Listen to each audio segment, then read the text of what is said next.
கொடைக்கானலில் காலை முதல் மழை பெய்து வரக்கூடிய நிலையில் 1 முதல் 5ஆம் வகுப்பு வரை பள்ளிகளுக்கு தற்போது விடுமுறை அறிவிக்கப்பட்டிருக்கிறது. மேலும் 6 முதல் 12ஆம் வகுப்பு வரை காலாண்டு தேர்வு நடைபெறுவதால் பள்ளி தலைமை ஆசிரியர்களே முடிவு செய்து கொள்ளலாம் என்றும் மாவட்ட ஆட்சியர் தெரிவித்திருக்கிறார். மழை காரணமாக கொடைக்கானலில் 1 முதல் 5ஆம் வகுப்பு வரை பள்ளிகளுக்கு விடுமுறை விடுக்கப்பட்டிருக்கிறது. அண்மை செய்தி.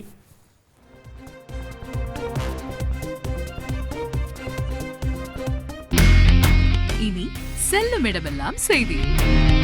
தந்தி டிவியின் வாட்ஸ்அப் சேனலை ஃபாலோ பண்ணினா செல்ல இருக்கும் இடமெல்லாம் செய்தி. இதோ QR கோட் இப்பவே ஸ்கேன் பண்ணுங்க, ஃபாலோ பண்ணுங்க.